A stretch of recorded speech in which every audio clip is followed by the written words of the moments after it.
তুই তো কথা শুনলি না, কি আর করলি তুই বাংলাদেশে থাইকা? তুই জনদরদি হইছ বলে মানুষের রক্ত খায়া, এমন রক্ত খাইছ রে মিল্টন। তুই বলে গরিবের ফেরিওয়ালা হইছ, তুই তো খালি অর্থ সম্পদ কামাইছ রে মিল্টন, আর কোনো কিছু করতে পারছো না।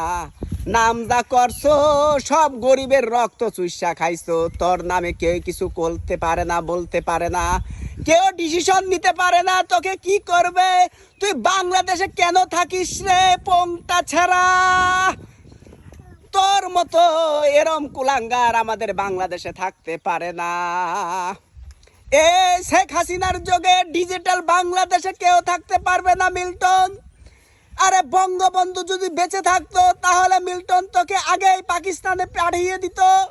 তোর মতো এইসব ইষ্টবিট মার্কা পোলাপান, যেসব পোলাপান কিনা মানুষের রক্ত চুষা খায়, এইসব পোলাপান কোনো পোলাপান হতে পারে না। তুই মানুষের কিডনি পাচার করো, পেট কাটো, বুড়ি ফাড়ো, এইটা কেন করো রে মিল্টন?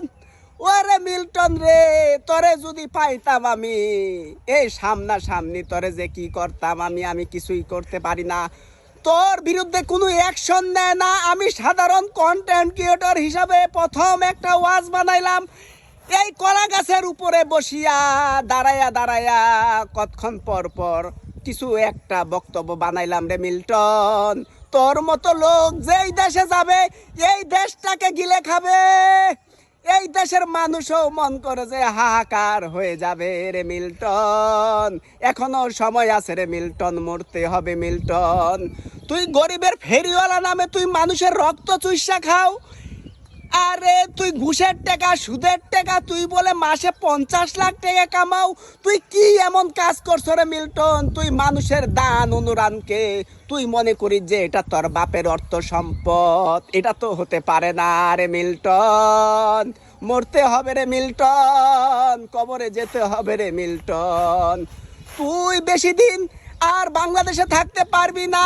আমি যে ওয়াজ ছাড়ছি এই ওয়াজের মাধ্যমে তুই মনে কর পুরা বাংলাদেশ গনে বের হয়ে যেতে হবে, বাংলাদেশ গনে বের হয়ে যেতে হবে। কিন্তু আমি মন কর যে এই যে কলা গাছের উপরে বসিয়া একটা ওয়াজ করিলাম পাঞ্জাবে ফিন্দিয়া, আমি কিন্তু মমিসিংহা বেড়া। তোর মতো এইসব কুলাঙ্গার, হায় রে আমারে। ও বাবা লিংটনে ফালাই দিল নাকি ধাক্কা বাইরা? ও বাবা কেডা মারলো রে? বাবা আল্লাহ গো ভাগিয়েছে ভাগি।